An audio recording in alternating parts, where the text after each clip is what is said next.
Hey guys, it's Q&A Tuesday.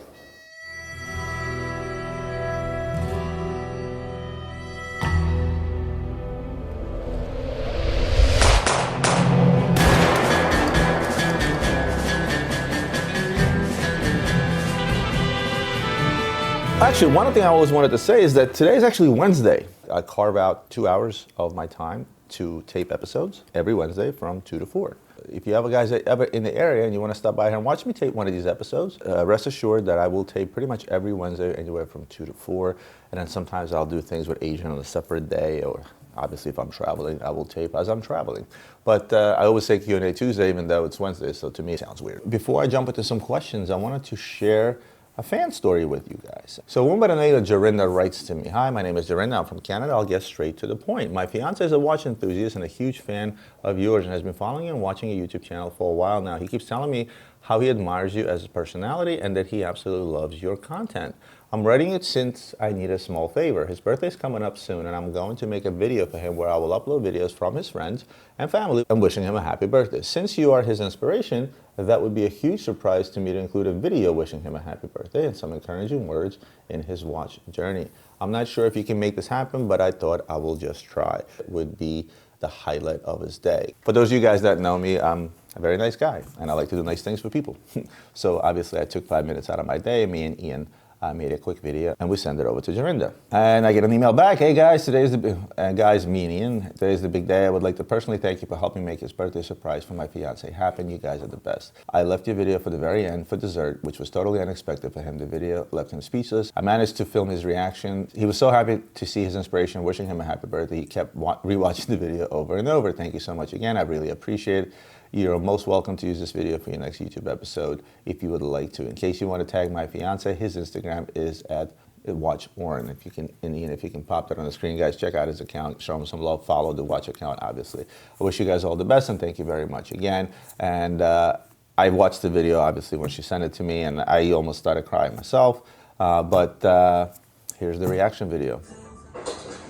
Hey guys, it's not Q&A Tuesday, but it is Artemis's 25th birthday.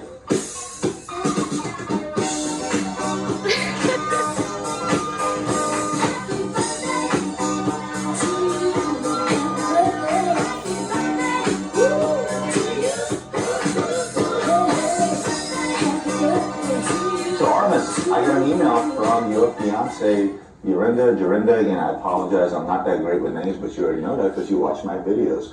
And I wanted to personally wish you a happy birthday and thank you for being a fan and following me for quite a while now, according to your fiance. 25 years old, pretty big deal, you're a quarter of a century old. Of course, I would probably give away the Rolex I'm wearing along with 50 other Rolexes that I have downstairs in the safe to be your age. But all jokes aside, I just wanted to wish you the happiest of all birthdays. Turning 25, I think, is an iconic age. I hope you're having a lot of fun at your party. I hope you're celebrating hard because you know what I always say, work hard and play hard. Once again, happy birthday.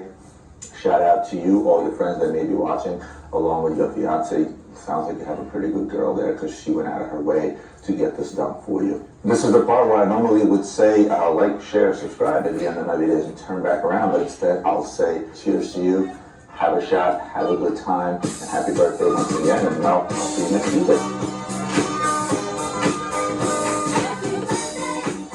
There's Aramis, happy birthday once again. Now let's jump into some questions. Here's a quick one from Kirian. Hi Roman, hope you're keeping well. Thanks a million for answering my question a few weeks back. Love the analysis. Quick question this time. What do you make of the new Omega Snoopy and what do you think of it will do to the first and second models? I absolutely love the Omega Snoopy, but I'm going to be flat out honest with you. A lot of people love the Omega Snoopy enough just for the fact that it's just a cool looking watch. It's an iconic watch based on what it represents and everything else. And I talked about the Omega Snoopy in a previous video and the history behind it and all that stuff. If you haven't seen it, check it out. I'll have Ian put the link below. But it's going to be a hit. I mean, I have a million people already asking me for the new Snoopy watch, right? I haven't handled one in person. I hope that I will because I actually want one for myself. And when I usually want something for myself, I end up finding it, but then it ends up getting sold off my wrist anyway. But I'm sure I'll have some wrist time with the new Snoopy watch. Listen, the previous model, has gone through the roof as is, and it's kind of stabilized at a crazy price, and it's going to stay there. Is it going to drive that price even higher? Probably not. But do expect the new Omega Snoopy to be out there trading at a ridiculous amount of money. based on what its predecessor did. Hope this answers your question a little bit, and when I do get one in hand, I'll certainly show it off in detail and tell you all about it and how I feel about it. I hate talking about watches which I've never handled, you know what I mean? It's not the same, I feel like. Here's a good one from Stan. Hi, Rome, a big fan of the informative videos you release, especially the Q&As. Thank you. I see that most of all the questions you receive mostly revolves around Rolex, AP, and Patek Philippe. I am wondering what your views are on brands on the tier below, such as Cartier. Do these brands have any collectability except for personal preference? And the future for brands like these. Will their importance in the watch market grow, or will they always be inferior to Rolex, AP, and Patek Philippe? This brings up a good point. It's not necessarily about Cartier. Questions revolve around AP, PP, and Rolex simply because these are the front runners right now, right? These are the three most popular brands, but it always wasn't the case. You shouldn't think in terms of, oh, because this is what people are talking about, because this is what I see all over Instagram, these are the brands and that's it, and everybody else is second tier. Cartier is nowhere near to being second tier. It's a very, very iconic brand, and you wouldn't believe the amount of collectible Cartiers out there that are 10 times harder to find than that of Rolex, AP, and Patek Philippe, right? Go out there and try to find the original Cartier crash. First, you'll be sticker shocked of how much that watch will cost you, and two, you will never find it. In fact, it's the brands that are not in the limelight that are much, much harder to find. And Cartier has a huge collectability. There's a lot of Cartier collectors out there for both watches and jewelry, believe it or not. I know guys and girls out there that have humongous Cartier jewelry collections, which is damn near priceless, right? And they're always out there looking for those rare pieces and so on and so forth. And same goes for watches. What happens is personal preference often is biased, right? Everybody wants to hype the latest and the greatest and the most popular and stuff that you see online today because we live in the world of media, especially social media. And I talked about this before. So that personal preference is biased by that, which is why it seems like, oh, wait a minute, everything else is second tier, it's in the shadows, blah, blah, blah, blah, blah, except for Patek, Rolex, and AP, and let's say Richard Mille today, right? Which is in a league of its own due to its pricing. But just because something is not in the limelight, unlike today's most popular brands, whatever they may be for the time, that doesn't make anything else second tier, because guess what? Anybody out there collecting Cartier watches, anybody out there collecting Girard-Perregaux watches, or even old Corum watches, it doesn't really, or even Invicta watches for that matter, guess what? To them, that's first tier. So today, if you're out there trying to collect Cartier, or any other brand for that matter, to you, it's always going to be first tier. So never worry about tiering or classifying positions of where or how collectible something is. Now, historically, Rolex has been very, very collectible, but it hasn't been that long. My older business partner that used to own a pawn shop in Atlantic City still remembers the day when people used to bring him yellow gold date dates, and he used to smash them with a hammer and melt them for gold. That wasn't that long ago. Not that long ago, Paul Newman Daytonas were $1,000 watch, $600,000, $700,000, $800,000 watch. Talk to Bobby Marin. He'll tell you about those times when these things were trading. There was an individual that used to belong to IWJG that actually started this whole craze on used Rolex to begin with. Before used Rolex wasn't worth anything. Nobody cared, right? And we're not going back 100 years. We're only going back maybe 40, 50 years, right? So look, just because it's in the front running today doesn't mean that Cartier may not necessarily take over tomorrow, or some other new avant-garde brand that came out recently, such as Richard Mille, becomes that next Rolex and they take the top tier. Or some oldie but a goodie like Vacheron comes back to the top and we'll forget about all Patek Philippe. It's all in the eye of the beholder, and it's all in personal preference. So hope that shines a little bit of light into that question. Next one is a challenge, and I told you guys before, I don't read those so that it becomes actually a true challenge, so I don't really have time to think about it. And this one comes from Robert. First and foremost, love the channel and always look forward to watching the videos you insight about the watch industry community. Hope you and your family and your team are staying safe. Thank you, Robert. After watching a lot of YouTube videos regarding watches, one thing you notice is there's a lot of watches out there that are horological works of art, have horological significance of their own. They have something that catches the attention of watch enthusiasts for whatever reason, etc. For the most, people associate those watches with a hefty price tag. Yes, that's a relative statement. However, I'm referring to the person that my challenge will fall under. So here's the challenge. Pick 3 watches under, oh, here we go, it's a pick a watch challenge. Pick 3 watches under 5,000 that if you were to put one on and be out in a watch event or just out and about, someone will knowledge in the business or the average watch consumer would give you props for having that under $5,000 watch on your wrist.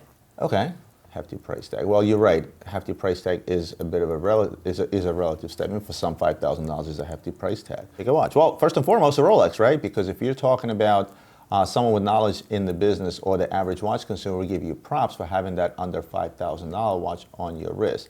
and your Rolex that's under 5,000. Although in today's day, if you asked me this question a few years back, a lot more options for that in that price range. But nevertheless, I'll still tell you, take a Rolex that's under $5,000 because Rolex is the most recognizable brand in the world. I told you guys before, you can be in the desert dying of thirst, and if you have a Rolex on your wrist, you can trade it for some water, 2 camels, and maybe 5 wives to go along with it. Again, that's just an old joke that I use, but. So Rolex would probably be number 1 because it is the most recognizable. As far as getting props on stuff, I would go with Cartier Santos. You can pick those up pre-owned around $5,000. It's a big, bulky watch. It's a very recognizable and very, very old, iconic design from Cartier, the Santos line. So that would be watch number 2 under $5,000. Watch number 3 under $5,000. That's recognizable. Probably go with a Grand Seiko today because Grand Seiko is extremely recognized. There's been a huge hype over Grand Seikos over the last year or so. Any average consumer out there will certainly appreciate the fact that you have on a Grand Seiko, the more expensive Seiko, as they say. I did a history of Seiko just the same. You guys check out that video. It'll tell you all about it. So those would be the 3 picks, right? I just hope I got it right because it says someone with knowledge in the business or the average watch consumer. So I had to cover somebody that knows about watches, that's in the business, and an average consumer just the same. Between Rolex, Cartier, and Seiko, I can't think of anyone out there that won't be, in the very least, somewhat impressed of what you have on your wrist. Hope I passed the challenge, guys. Let me know what you think. Here's a question from Waterman. I don't have a name, so I'll just use part of your email address.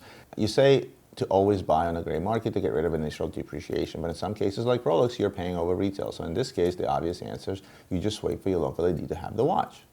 Yes, if you have that kind of relationship. 2, Rolex Presidents are brand new $38,000, but in the gray market is always around $30K. But I always hear of the big wholesalers coming in to buy the latest Dejas and Daytonas and Gold Presidents to get a good discount off retail prices. Is there a way for a consumer to be able to get 20 to 25% off gold models if they buy several watches that year or come closer to the used pricing when buying new?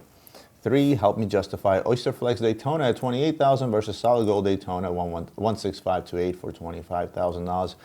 I'll answer question number 3 right now. I cannot justify that. I've talked about this, right? It's just a crazy market that we're in, and that's just the preference of the consumer. It's all about what you guys want. So I'm not going to be able to justify that for you, I'll tell you that much. As far as number 1, saying, hey, with Rolex, is it different? Yes, it is different, especially now. We're in a crazy market with Rolex, so a lot of the stuff is selling over list. So a lot of times you're almost forced to get out there and pay over list for something that you really, really want and live with it because, as you said, wait for your local AD to have the watch is not the answer because not only is it a long wait, but 2, even if they do get those watches, it's very hard for an authorized dealer that is sitting on a ton of inventory that's not selling because usually your Rolex dealers are not just Rolex dealers, they're also Omega dealers or Breitling dealers or any other dealer for that matter, and some of the stuff is sitting still. If they receive a watch, like let's say a Pepsi that retails for $92.50, let's say, $92.50, $96.50, it doesn't matter, let's say $92.50, and their cost is 37% off, so $92.50 times 0.63, so their cost is $58.27. So if they're gonna go sell it for $92.50, which is list, they tend to make $3,400, but they can sell it to a dealer like me for $15,000, $16,000. That's an extra $7,000, $8,000 in their pocket, and at the end of the day, they're still businessmen, right? They're there to make a profit, as much profit as possible, right? Odds are you getting that watch, maybe slim to none. Now, number 2 is a good question. How is there a way for the consumer to be able to get 20 to 25 off gold models if they buy several watches per year to come closer to used pricing when buying new? Absolutely. If you have a relationship with an AD, and I told you guys before, don't be afraid to ask for a discount. Now, today it's getting a little tough because even the golder models, they're not discounting, right? Sky Dwellers and things of that nature, they're trading at close to list, at list, and some gold models are even going for over. Well, let's say in a normal case scenario, absolutely, there's absolutely nothing wrong. I know plenty of clients out there that have a relationship with an AD, and no matter what they buy, they get a discount, right? These are guys that buy 3, 4 watches a year, 2 to 3 watches a year, and guess what? They walk in there and say, hey, listen, give me 20 off on this, or give me 25 off on this, depending on what they buy. Listen, they're not walking in there saying, hey, give me 30% off on a Daytona, stainless steel, they're lucky to get one. But at the same token, my answer is very simple to you. All you have to do is ask. And that's the way to do it, is to ask, right? You can't ask God to win the lottery without buying the lottery ticket itself, right? So go in there and ask. The worst thing that's going to happen is going to tell you no, right? But if you have some sort of relationship with that, maybe they'll come back and say, you know what, I'm not really authorized to do that, which they're not. I think they're only authorized to give up to 10% off. And again, that's also a myth, so I'm not 100% sure. But ask and see what happens. You know what I mean? If you have a good relationship with that AD and you're buying a Platinum President's, odds are he will give maybe not 25 off today, maybe he'll give you 5 off or 10 off, but it's better than nothing. Hope that answers your question. Here's a question from Ryan. On the retail side, what would you say is the best way to get in a lot of watch trade shows? I've looked online, but don't see a lot of advertising for upcoming shows. Obviously with COVID, a lot have been canceled, but when it goes away, hopefully soon, where should I be looking for shows? I would love to shop around. My other question is, how do you actually pay for the watches you're buying at the shows? I'm assuming you have a cash reserve at LB. When you're attending a big show and expecting to pick up a lot of inventory, where does that money come from? Are you getting a loan from a bank, or is it all coming from LB? I'd appreciate any insight. Well, number one is you have to find shows that are open to the public. In the United States, one that comes to mind is the U.S. antique shows. They're all open to the public. A lot of jewelry's there, but also plenty of watch dealers. We do the one in Miami. We also do the ones in New York, where it's mostly jewelry. We don't really do watches there, but there's plenty of shows that are open to the public. Shows that are dealer only, if you do deal with a gray market dealer. A lot of my clients ask me to get them into that show as a guest, and I've done that plenty of times in the past, right? In fact, I met a few YouTubers that are dealers that have followed me that then later joined IWG. I got them in as a guest. They walked around. You guys seen some of my videos. They did some business, and they actually became members. But as far as private individuals are concerned, they're there, right? As far as how to pay for shows, no, we don't come to these trade shows with a bag of cash. What we rely on is the finance that goes on behind the scenes in our company. So, I have certain budgets on how much money I can spend, et cetera, et cetera. Certain things I'll buy, they're already sold, so they don't take away from my budget. And 999 times out of 1,000, I don't have to even write a check on a spot. It's just enough for me to walk over and say, hey, that's mine. I get invoiced, and the seller behind the counter knows that I'm good for it, basically. So I'll either send him a wire later, or I'll just write him a check right there on the spot, or he may buy something from me. So, unfortunately, cash reserves is not something that's very usual in our business, not just for us. You never have enough money in our business because there's always something to buy, and it's not written in stone. Today I may find a deal on 12 watches and spend $1 million. Tomorrow I may find a deal on one watch and spend $4,000. Not a whole lot of rhyme or reason, which is why doing finance in my company is a bit of a nightmare, so you have to kind of base it on budget.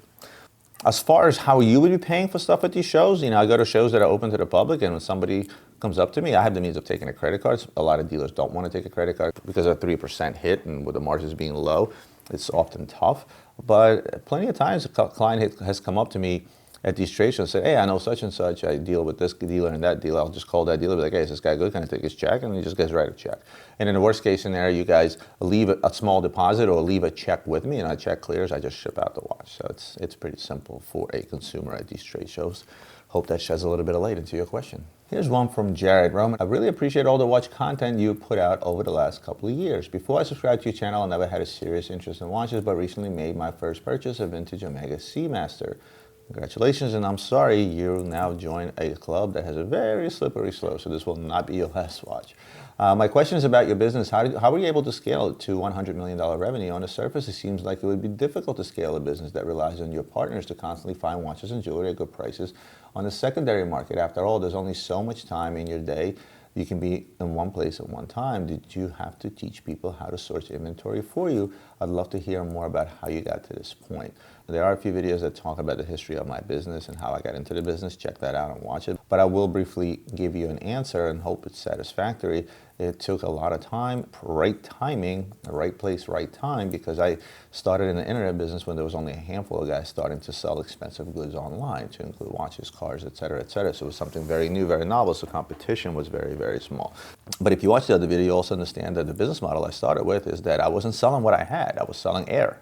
Right? I was selling pictures. Until this day, we still sell pictures, technically, right? We have a large inventory. We still don't have everything that's on the website. And every single day, my clients call in and say, hey, I'm looking for this. No problem. Give me a second. My salespeople go out, they find it, they make the sale. Of course, with experience and with the growth of the business and putting together enough funds, we're now able to hold large inventories, where therefore increasing our profit margins, therefore putting us up against the next by having certain inventory available. But as far as teaching people how to source inventory, from the very beginning, I was smart enough to realize that my salespeople should also be buyers. So the way they were trained and the way they were worked, they were giving room to both buy watches and sell watches. So a new salesperson comes in and he's out there trying to sell a watch, and he's fresh and green behind the ears, and all of a sudden he gets offered a bunch of trades, rather than tell him, hey, give this guy $5,000 for this watch, $10,000 for this watch in trade, and sell him this watch for $20,000. I would ask them in turn, say, well, what do you think these watches are worth? And he'll say, I think I would like to pay $5. Well, why would you like to pay $5? Based on what? And they would tell me. And this is how you teach a salesperson to also be a buyer. So every single one of my salespeople here are also buyers. That helped us out tremendously. And for the rest of the story, check out the video where it says how I got into the business. There's a little more detail on that as well, Jared. Hope that sheds a little bit of light to your question. I'm gonna take one more from Aki, A-K-E-E, I guess that would be Aki. Hey Roman, thank you for answering my previous question. Love the Q&A Tuesday sessions, keep them coming. These days, can log on to any social media platform and not hear about robberies or snatch and grabs that are happening in countries that were generally considered safe until a couple of years back. Most people tend to say that you should always wear your expensive watches when you're out and about in the city you aren't familiar with. But as a watch lover, isn't it unfair to wear my best watches when I'm out traveling in the world if I'm on vacation? How do you prepare yourself when you go to trade shows in the countries you haven't been to before? Do you wear your regular expensive watches or play it safe by wearing a beater? Many thanks for your time, Aki. I don't really prepare myself. I just use common sense, right? I was in Central Europe last summer, right, with my wife, and we visited 5 different countries. I did make a video there, but I never put together the blog. I should do that, considering that I haven't put together a blog altogether. And you know what? Some areas I was in seemed a bit sketchy to me, right? There's a very easy solution to covering up what you have. I don't pick my watches based on where I'm going, right? Now, if I'm going to a notoriously dangerous part of the world, right, I probably just won't wear a watch, but then I probably won't go to that part of the world because there's no need for me to do so. One of the things that I always do is I'm conscious of my surroundings, and if I feel I'm going into an area, wherever I may be in the world, that may seem to be a little bit sketchy, I simply hide my watch. Can you tell if I'm wearing a watch right now? No, you can't, because my watch is hidden. Right? And in cases where it's hot and I'm not wearing a long sleeve shirt and I can't hide my watch, I'll just take it off and put it in my pocket. And that's really the easiest thing to do. No, I don't prepare. I like to wear what I wear, and I don't pick my watches based on locations. I just pick a watch that I'm going to wear. And oftentimes when I'm out on trade shows, I may change that watch 5 times because all my watches are in the showcase at night and I may put on something else. But again, I just use common sense. And common sense is really, really simple. If you feel that you're unsafe, you shouldn't be in that area to begin with. But if you find yourself in an area that may seem a little bit sketchy and somebody may snatch a watch off your wrist, then hide your watch. It's that easy. Hope that answers your question, guys. And that's it for me for today. I hope you enjoyed today's episode as usual. Like, share, subscribe, email your next questions to romansharf@luxurybazaar.com. And I'll see you guys next Tuesday.